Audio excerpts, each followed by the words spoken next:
Welcome to the Business Leadership Series, where we engage with leaders who are making an impact on their worlds and who want to share their knowledge and experience for your personal and professional growth. The following interview is designed to inspire you to become the best leader you can be.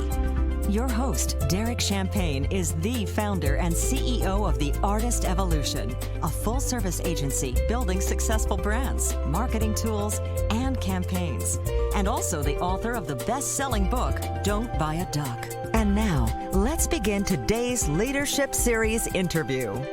Welcome to the Business Leadership Series, where our goal is to inspire you to become the best leader that you can be. I'm excited about our guest today. He is one of the best bowlers, if not the best, in the entire world. In fact, I'm going to start it out controversial. Some are saying he is the GOAT. Jason Belmonte, he has 22 PBA titles, 11 major championships, 4 of those in USBC Masters, which is also a record, and 4-time PBA Player of the Year. Jason, thanks for joining us today. Derek, thank you very much for having me on your show. Hey, we talked not too long ago. You were telling me about some awesome stunts you're doing. We won't start there, but I can't wait to talk about some of those. My son and I play your bowling app on my iPhone. You've got a really cool story, and I'd love to just start at the beginning because yours really does start at the beginning. And let's let our listeners get to know you, and then we'll have some fun and talk about some new highlights. Yeah, sure. Well, I live and was born in a little town in Australia called Orange, which is about 4 and a bit hours inland of Sydney. One rainy Sunday afternoon, my parents had some family over. This was prior to me being born. Had some family over, and the question came up, hey, why don't we go bowling? And at the time, there wasn't a bowling centre in Orange. And the very next day, my parents, who had never rolled a ball in their lives, knew nothing about the sport of bowling, decided, let's build a bowling center. So had they owned companies before that? No. So my father was pretty good with his hands. He was a bit of an electronic whiz. So he was a manager of like a little electronic store, and my mother actually grew up on the farms. So she was an orchardist. Her family were in the apple game. So she grew up in apples. My dad grew up in electrics, and neither of them knew anything about bowling. So, as you do, you just go and build a bowling center. And a couple of weeks after I was born, the Orange 10-pin bowl was built. And that's pretty much where I spent and still spend the majority of my time. It's actually one of the reasons why I bowl the way that I do. So for the listeners that aren't aware of my unique style, because I started bowling by myself at 18 months old, the bowling ball was too heavy for me. So I would use 2 hands to roll the ball. And as I was getting older, I still couldn't use a traditional style. So the ages of 2, 3, 4, it was still too heavy. So I just kept bowling with 2 hands. Now, my parents, not bowlers, not coaches, didn't try to change me. As far as they were concerned, I was this little boy who was bowling on lane 16 out of their hair while they were busy at work, and I was happy. So they were happy. It turns out I was actually getting very good bowling this way. And the best way to describe it is if you could imagine a rugby pass, that's similar to my action, where the ball is to the side of my body and I kind of spiral the ball down there as if it were a rugby ball. So, yeah, basically. And now you've got people all over the world copying your style. I mean, I've seen your Instagram. I've seen the forums. This has become, tell us about that for a second, if you don't mind. No, it's been one of the weirdest things ever. My whole life I've been told to change. Everyone of any stature in bowling who had any credibility or had any knowledge would constantly try to convert me to the traditional style. And I'm just stubborn, so I never listened to them. And then you beat them too, didn't you? And then I was beating them, which it always made me wonder, why are these people trying to convert me when I'm beating them? Oh, that makes sense. Maybe that's why they're trying to convert me. And it's because the way things have always been done, and that's a great lesson in business and life too. So not questioning things, trying to correct things that are different. I got a question for you, and let's keep going. But how many hours a day, when you were that young, how many hours a day were you on that lane 16 bowling? Every day, all day. Wow. It kept me happy. It kept me out of my parents' hair. when I got to the ages of going to school, I went to school. As soon as school finished, I went straight to the bowling center to be with my mum and dad who were working. So, and then that was late nights. They worked and still do work incredibly hard. Mornings all the way through to close at 10:30 at night. So if I wasn't at home, I was at the bowling center.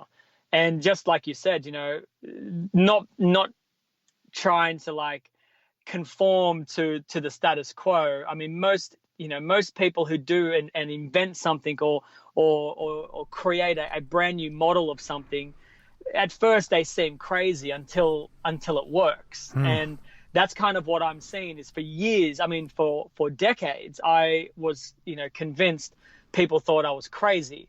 And now, there are tens of thousands of players around the world that have adopted the, quote unquote Belmo style. And it's very weird for me because I've only ever known myself as this unique player.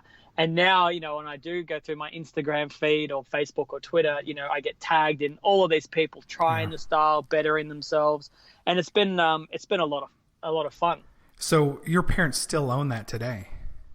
They do, and they grew the business to now own 3 bowling centers, one in another country town a little further west of Orange, and one in Sydney. So, for not knowing anything about the game to still be in business for 36 years and to grow the company into 3 bowling centers, just for me on my side of things, it just shows you that.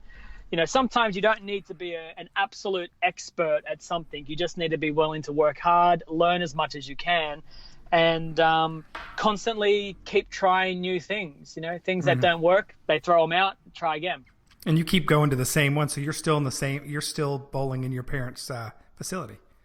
I am, yeah. Dad, I used to work for Dad, actually, when I was trying to raise money to travel around the world to pursue my bowling career. I worked for him, and then one day he called me into the office and he said, "Son, I need you to sit down." I said, "Okay, sure thing, Dad." He said, "Listen, you've been bowling great. I'm so proud of you. I think you're amazing. However, you're missing a lot of your shifts here at work. So I'm going to have to let you go." So I got fired by my dad. That's great. Which was a very odd dinner.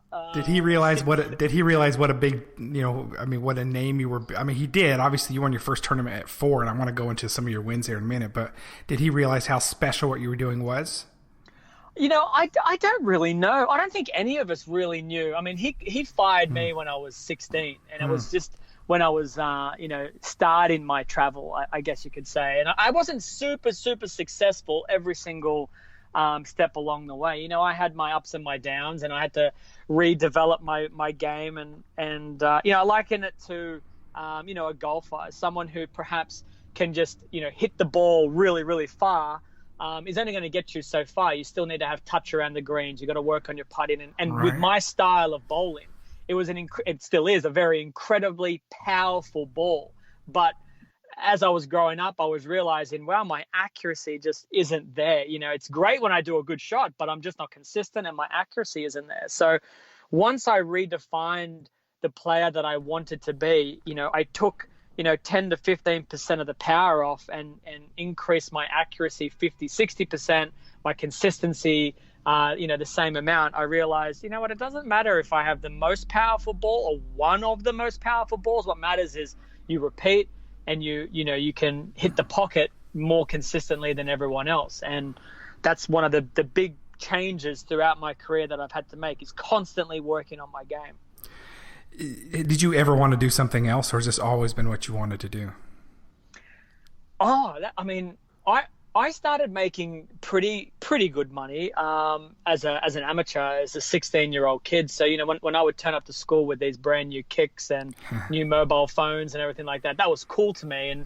And I realized, I can really do this, and I can make money and I can pursue it. I love the game of bowling, and to be fair, I hadn't really found another passion until recently, really, which has been entrepreneurship. So until then, it was really all I loved. It was really all I was passionate about. So it made sense to want to do it full time and to get really good at it. So I think looking back at it now, it was a pretty good decision, but there was a big risk, as a 16-year-old kid trying travel through Asia, Europe, the world, saving up as much money as I can, spending it all on air flights and entry fees and equipment.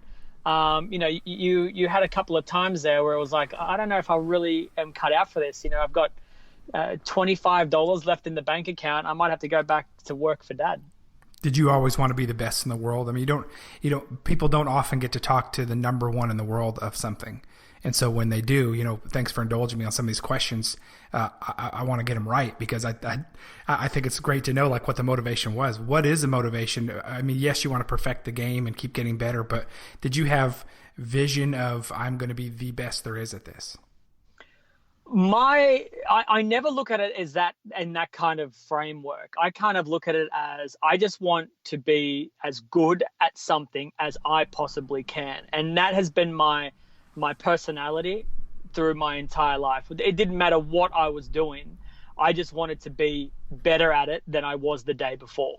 So, especially with sports, if I was playing cricket or rugby or tennis or whatever it was, every single time I come back the next day, I was like, I got to get better at this. And with bowling in particular, I was doing it so often.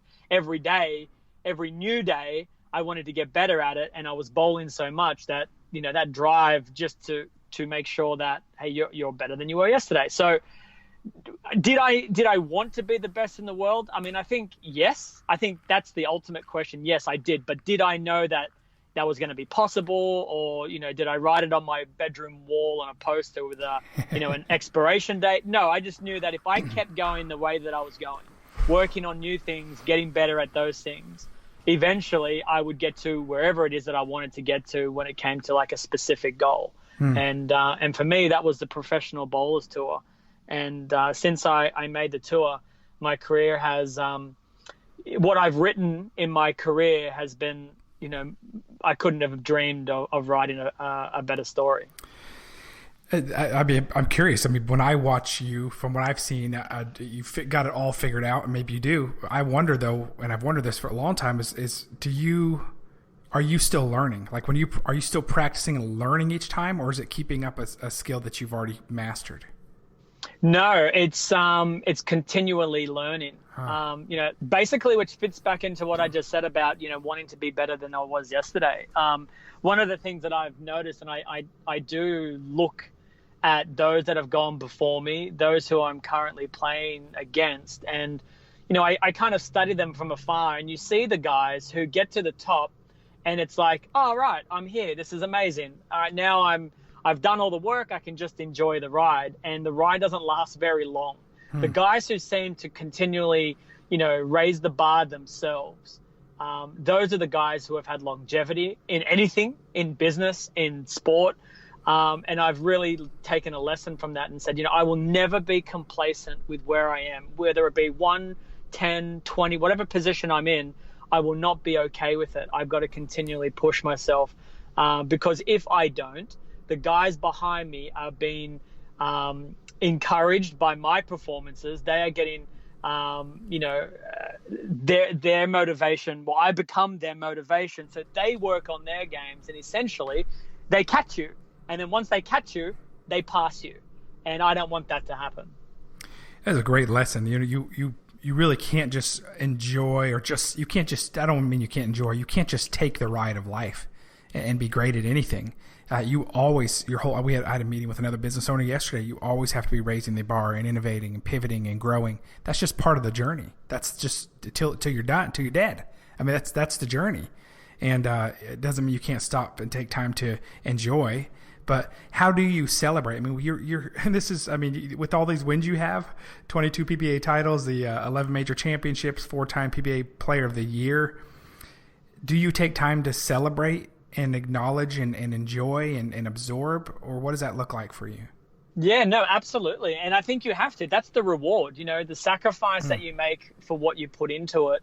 You have to give yourself the reward of saying, I get to now enjoy this moment. I get to, hold these trophies. I get to collect this cash. I get to, buy something that I maybe couldn't afford the day before.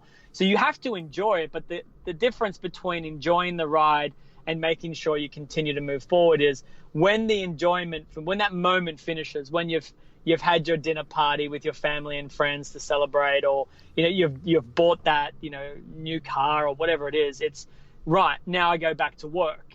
I'm not going to just sit in my car and have parties every single weekend because this is what it's like at the top. It's like, no, you get your moment, you enjoy it, you share it, and then you go back to work. And I often walk past, the trophies that I have in like my little library that I have. And, I will take a moment and just reflect on, wow, I own that thing now, and it wasn't easy. And every single time that I win, I appreciate the difficulty that it took to actually be the champion of that day. So I never take anything for granted. Just because I've won 22 times or 11 major championships, I'm never expecting that that's going to continue to happen on its own. I know that it happened before because I busted my butt to make it happen. And therefore, in order for it to continue to happen, I must continue that same philosophy. I really like that a lot. I appreciate you sharing that.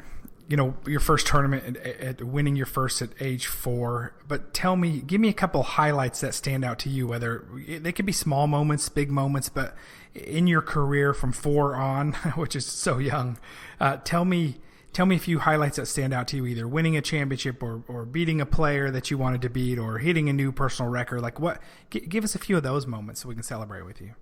Yeah, sure. There are 4 moments that are very iconic to me. These are the main reasons why I think when I look back, I go straight to these moments, and they're like little defining moments of my career. So when I was 16, I flew for the very first time to Malaysia, and I bowled a perfect game in Malaysia where I pocketed $16,000. Now, as a 16-year-old kid, working for your dad for minimum wage, $16,000 that go straight into your pocket was a lot of money. And that was kind of the moment I went, why can't I just do this all over the world? And why can't I continue to make this kind of money? So that was the first moment, was when I was like, you know what, I need to really focus on this and do this as a job. The second moment was when I won my very first professional career, so a title. So I had a very successful amateur career, but ultimately, until you make it to the pros, you haven't got there yet. So when I won my very first pro title, that gave me a lot of self-belief that I belong out here. I copped a lot of criticism, a lot of hate because of my, unorthodox style. And everybody at that time, especially in the US, was considering me as a bit of a gimmick, that little flash in the pan. This kid's got a pretty wacky game, but he won't be around for very long. He won't win. So when I won, it just told myself, you don't listen to these guys. Only you can determine your own destiny. So when I won, I was like, wow, you belong here. The third moment was when I broke the record for the most majors in the history of the PBA. And that actually happened this season. And for the very, very first time in my life, I never once looked at myself, thought of myself, or put myself into a category of, all-time great. I never had. I'm a fairly confident guy. Some would probably say arrogant on the lanes, but I would never actually think that. And after I won that, and I became the all-time major record holder of a 60-year history of a professional organization, I realized, wow, you have created a legacy that will go beyond your years of bowling. And that was a really proud moment. The final one was when I won the World Cup for Australia as an amateur. But what made that super special was I was able to bring my father along, and he essentially caddied for me for that particular that week. And my parents and my family very rarely get to see me compete because, well, they live in Australia and I'm constantly traveling around the world. So to have him in Johannesburg, South Africa, win the World Cup, bring home the trophy, and have him there every step of the way was a really special moment for me. Wow. Thanks for sharing that. So 60 years, the league has been around for 60 years, correct? Yep. Okay. So, I just want to repaint and recap this picture for our listeners. I know they heard it, but maybe I'm slower. Somebody come in and upset the game, to be told they're not doing it the right way, to fix it. They're botching it, essentially. Try to correct you on it. What a story. What a movie in itself for that kid to grow up and go and win one PBA title. And for a lot, the movie would end right there, right? Wow, he did it. Now, no, not only that, went and won it 21 more times, became the all-time great in this category, and the most PBA wins. That's extremely impressive. Oh, thank you. And like I said to you, it's a career I couldn't have written. It really does feel like a dream. I sometimes ask my wife to just punch me in the face every now and then to make sure this is all actually happening. But I do. I look back at it and I say, nothing was given to me. Everything was earned. And that makes me feel really proud to say to anyone that I meet along the way, if you have a very specific drive and you're willing to put in the work, then, as cliche as it sounds, it is absolutely real. It is, you can achieve anything you want, but you got to work for it. And I think because I worked for it, it allows me to tell that story very honestly. I wasn't given anything. Well, that's key too, is it's not just going to come to you, and it's not just going to be handed to you. That if you just let it be, it will not happen. You have to work for it. And the question is, how much work are you going to put into it? And for you, and then you have to be okay with that. Yeah, you have to be okay with the amount of work that you're putting in that equals the success that you have. And, some people will work really hard and not have the success. And my message to them is, every successful story that I've ever heard, it wasn't rainbows and butterflies from day one. There are always going to be hardships. They're going to be ups and they're down. So you might be in a downward part of your story, but that doesn't mean you stay there. And, the same applies with other people who, are having success, but maybe not as much as they would like. Well, how much work are you putting in? I mean, if you want more success, put in more work. Well, Jason, you haven't won every game you've ever played, I'm guessing. No. Well, it's if you win anywhere between 5 and 6% of the tournaments that you play as a bowler, you are going to be a Hall of Famer.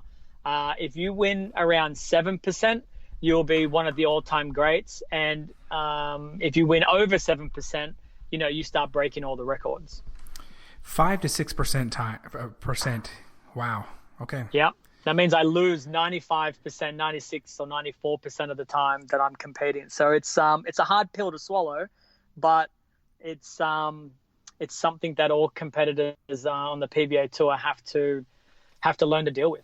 And I definitely didn't want you to have to soak in that for a minute, but I just wanted to think that through, because when we see you having, talked about as the greatest of all time and the all-time great for sure, and your record with the PBA wins, and it helps to, when you see that, you kind of gloss over all the other things and go, well, that was easy for him. Well, no, what about the other over 90% of the time when you had to pull yourself back up and say, okay, what did I learn from this? How am I going to go practice harder? How am I going to get even better? And that is where champions are made, I believe. Yeah, the longevity of the sport allows that to happen, right? So you unlike boxing, for example, where, if you lose once, maybe twice, like your career is done, right? So if you're winning regularly and you win every single time, you can have that, 100% win rate, then you will be the Muhammad Ali, you will be the Mike Tyson. And then eventually, unless you retire on top, but eventually if you get knocked out, that's your career done. The same can be said, for like sprinting. Usain Bolt is the fastest man in the world. He wins every single time he runs until he doesn't. And as soon as he loses, that's it, right? He's no longer the man. He's no longer the world's fastest man. And his career, to a degree, obviously he's maybe the exception because of how successful and how long he has been able to hold that position. But once there's a new kid on the block that's faster and breaks your records, well, that's it. So in bowling, that's one of the perks is, I can get beaten today, I can get beaten tomorrow. But if I can win, 6% of the time that I compete, I will be a Hall of Famer. And if I win 7% of the time, I'll be one of the greatest ever. Wow, that's really interesting. What an interesting sport. So we got a few minutes left. I want to still touch on some key things. One is, tell me what, like with all of these wins you've had, I know you're so motivated to do so much, but what's next for you that's big that you want to tackle? Either more wins or more titles. What does it look like for you? What's next on your bucket list or with your sport? While I'm competing on the lanes, I want to win the US Open. That's the only major championship that I haven't held. I really, really want to win that one. So I'm going to work my tail off to get that trophy in my cabinet. Outside of the lanes, I'm working incredibly hard at building a brand. In bowling, your listeners will probably be aware of this. There really isn't a brand within bowling that is recognizable outside of the industry. And I've been working incredibly hard at creating, a Belmo brand where you can buy merchandise, you can play video games, like you said earlier in the podcast that you and your son were playing my Bowling by Jason Belmonte app. I want to create documentaries that are, aired on Netflix. I want to allow people to buy shoes that have my logo on them. I want to build an empire, and then I want that empire to finally burst out of the bubble and into the mainstream world. And I'm not under no disillusions. I do not think I will be Jordan or Tiger Woods in terms of size, but I would love to be in the same model, just on a much smaller scale. I'd love it where I'm walking down the street and I see somebody wearing a Belmo hat because he liked the design, he thought it was cool, and then maybe, just maybe, that guy ends up becoming a fan of bowling and of myself through the marketing arm of branding. Love that. And again, what we've just heard, this is not somebody that just talks about it and dreams about it. This is somebody that takes action. When someone says, I'm going to go to the U.S. and I don't have that trophy yet, so I'm going to go win the U.S. Open. That's pretty incredible. And you've done it other places. You'll get this one too. We know that. Tell us about some of the products you have. You mentioned the app, but just give us a few highlights of the products that you already have launched.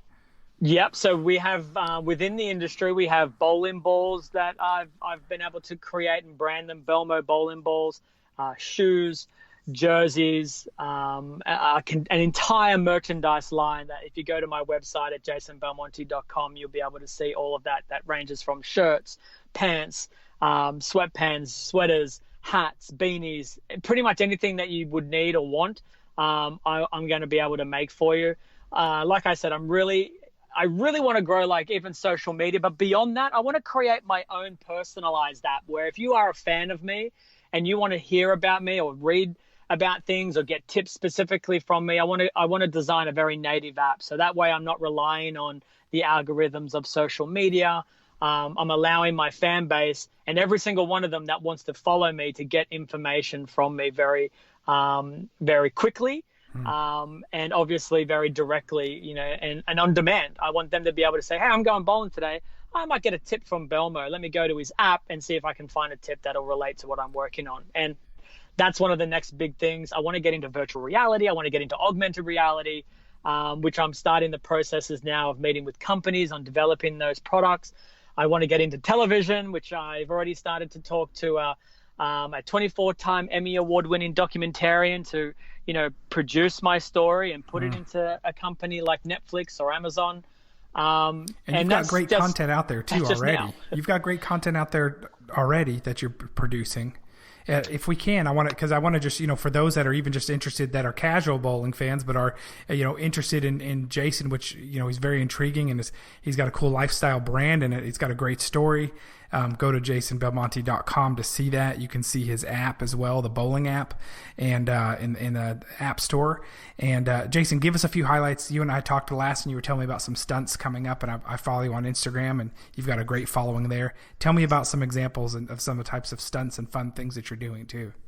Yeah, well, I want to make bowling fun, right? I want to make bowling different. So I've collaborated with a few different people. One been the group called Dude Perfect, which are a couple of guys, actually 5 guys out of Dallas, Texas, who specialize in trick shots. So I brought to them an idea about taking bowling to a skate park, and we created a viral video with over 100 million views. We followed that up with a part 2, which has, I think, 50 million views.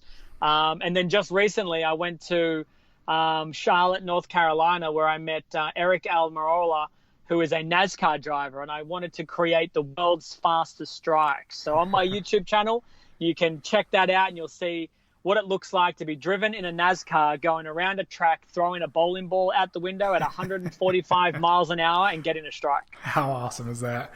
How fun was that to shoot? unbelievably fun. It was even more fun once we made it, like once we actually achieved what we went there to do, because I knew the level of difficulty was so high. So once we achieved it, I asked Eric to take me for a few hot laps, and I don't know what was more fun, getting the strike or actually, wondering if I was about to die on the next corner, how quick he was driving around the track. Jason, we have just a few seconds left. Any final thoughts you want to share with our audience? Go bowling. That's all I can say to you. You're going to love it. It's a sport that you can do with your whole family.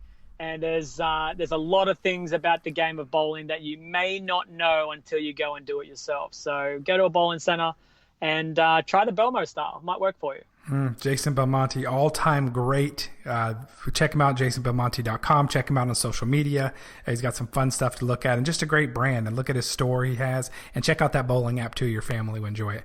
Jason, great talking to you again. Always great to see what you're doing. And you're changing the world with each thing that you do. And you do it large and A-plus top quality. So thanks for what you're doing. I can't wait to see the next great things that you're doing. Absolutely. My pleasure. Awesome. We'll talk soon, buddy. You've been listening to the Business Leadership Series, where we engage with leaders who are making an impact on their worlds and who want to share their knowledge and experience for your personal and professional growth. This interview was designed to inspire you to become the best leader you can be.